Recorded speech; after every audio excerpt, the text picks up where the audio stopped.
Baik, anak-anak Miss kelas 3B, hari ini kita masuk di tema 6, energi dan perubahannya, subtema 2, perubahan energi di pembelajaran kelima.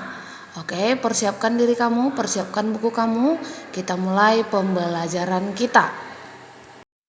Oke, kita baca. Siswa membutuhkan sarana belajar. Sarana itu diperlukan agar siswa dapat belajar dengan nyaman di sekolah. Siswa perlu ruang kelas yang bersih. Siswa perlu halaman untuk bermain dan berolahraga.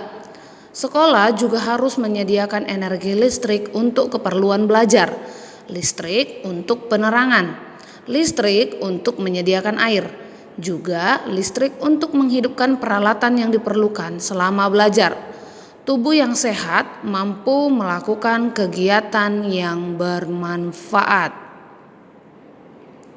Setiap bulan, sekolah harus membayar penggunaan energi listrik. Sebagai warga sekolah, siswa wajib ikut melakukan penghematan listrik. Matikan lampu kelas jika tidak diperlukan. Matikan keran air setelah digunakan. Nah, ada di situ 7 tips hemat listrik.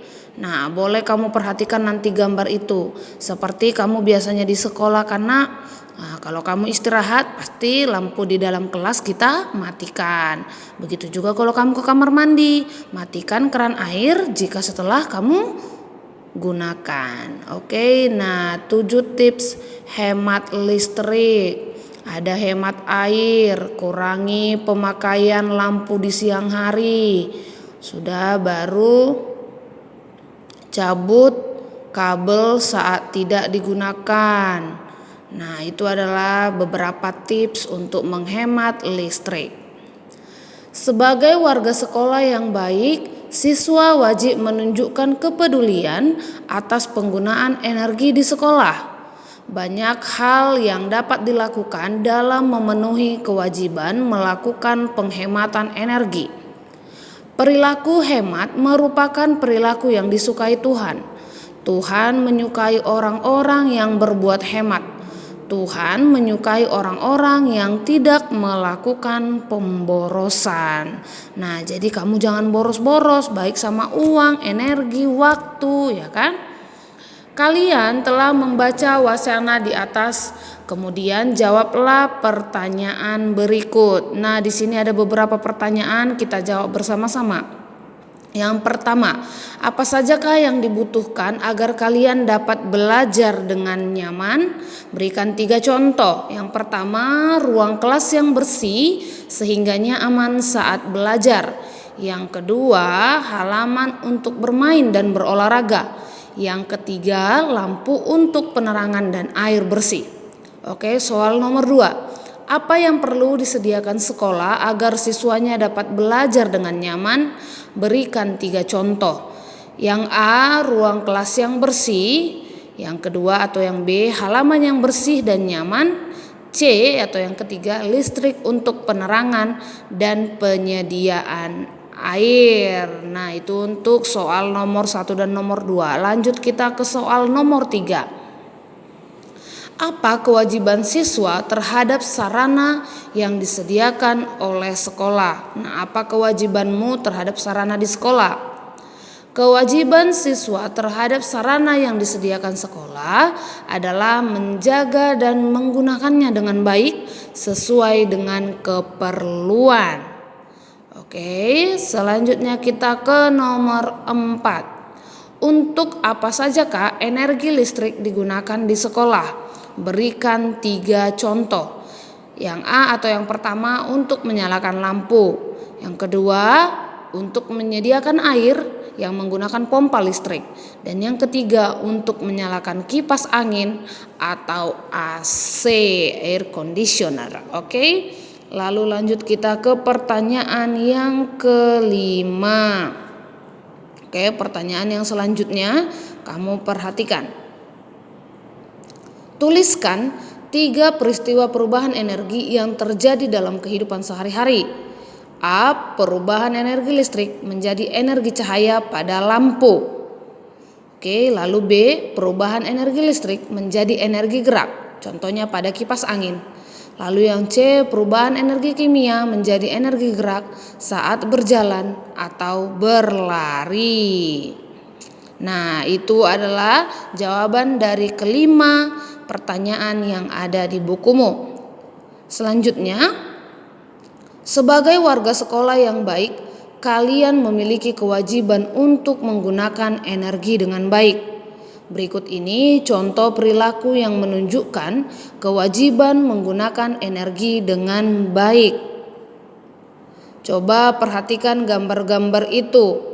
Oke, berikan katanya tanda centang pada gambar yang sesuai dan berikan tanda silang pada gambar yang tidak sesuai.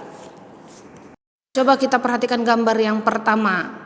Nah, ada seorang anak memegang selang air, itu tidak sesuai ya nak. Lalu mematikan keran air. Nah, ini kita beri tanda centang. Lalu gambar berikutnya, gambar yang kedua. Nah, saling membantu membersihkan kaca. Nah, ini benar atau salah? Nah, kita beri tanda centang juga. Lalu, nah, kipas anginnya hidup saat tidak ada orang di kelas. Benar atau salah ini? Nah, kita beri tanda silang. Tidak boleh ya nak, itu pemborosan energi. Oke, lanjut gambar yang ketiga. Nah, ini dia corek-corek papan tulis nih. Berarti ini buang-buang kapur atau buang-buang spidol. Nggak benar. Maka kita buat tanda silang. Lalu gambar yang di bawahnya itu ada seorang anak perempuan sedang menyiram bunga. Nah, itu kita beri tanda centang ya nak, bukan tanda silang. Oke deh. Nah, itu adalah gambar yang sesuai dan tidak sesuai dengan hemat energi yang telah kita pelajari. Tuliskan 3 contoh kewajiban menggunakan energi di rumah. Nah, perhatikan tabel berikut. Kewajiban menggunakan energi di rumah. Yang pertama, menghemat energi listrik dengan mematikan lampu ketika sudah tidak dibutuhkan. Yang kedua, menghemat air dengan mematikan keran air agar tidak meluber dan tidak bermain dengan air bersih. Lalu yang ketiga, menghemat energi kimia yang ada pada makanan dengan tidak membuang makanan dan memakan sesuai dengan kebutuhan. Nah, itu adalah contoh-contoh dari kewajiban menggunakan energi di rumah. Apakah sudah kamu lakukan kelas 3B? Jawab masing-masing ya nak. Jawab dalam hatinya aja. Kalian harus melaksanakan kewajiban dengan penuh tanggung jawab.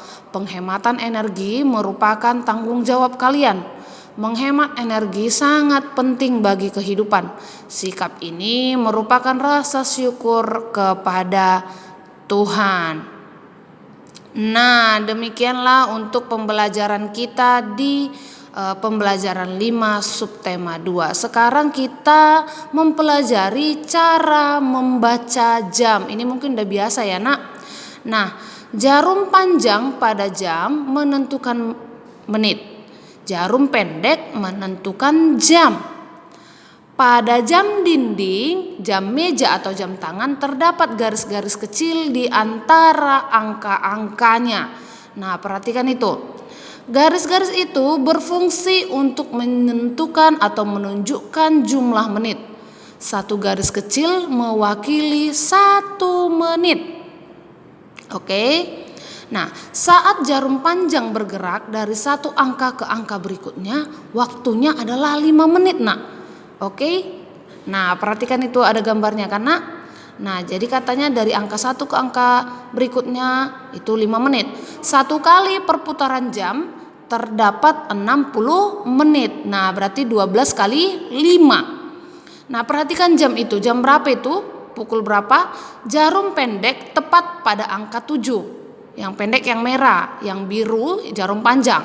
Maka pukul 7 tepat atau waktu menunjukkan pukul 7.00 kalau penulisannya. Nah, ditulis 07.00. Oke, atau 07.00. Jarum panjang berada pada angka 6. Jarum pendek berada di antara angka 2 dan 3. Nah, maka ini pukul berapa, Nak? Kita tuliskan. Nah, satu garis kecil mewakili 1 menit. Maka setengahnya itu, maka jarum panjang berada di angka 6. Waktu yang telah dilalui adalah 30 menit. Setengah tadi kan 30 menit. Maka kita tulis pukul 2:30 menit. Waktu dengan posisi jarum jam seperti ini dibaca pukul 2:30 menit atau setengah 3. Nah, berada di antara, ditulis 02:30 atau 2:30. Nah, jarum panjang menunjukkan angka 2. Jarum pendek menunjukkan angka 4. Nah, sedikit melewati angka 4, maka posisi jarum panjang berada di angka 2 menunjukkan 10 menit. Lalu jarum pendeknya tetap ya, Nak, maka dibaca pukul 4 lebih atau lewat 10 menit. Ditulis 04:10. Miss rasa udah cukup pintar ya, Nak. Nah, selanjutnya jarum panjang berada di angka 11. Jarum pendek berada di angka 7 atau mendekati angka 7. Maka jarum panjang berada pada angka 11, artinya waktu yang telah ditempuh adalah 55 menit. Lalu tadi katanya mendekati angka 7 karena dibaca pukul 6:55 menit atau ditulis dengan 06:55 atau dibaca 7 kurang 5 juga bisa. Nah, ditulis 06:55. Nah, itulah contoh-contohnya. Nanti ini boleh kamu baca sendiri menjadi latihan kamu di rumah. Kerjakan semua kerjaan kamu di buku PR tematik dan matematika. Tetap semangat ya, Nak. Sampai ketemu di video pembelajaran selanjutnya. Bye-bye.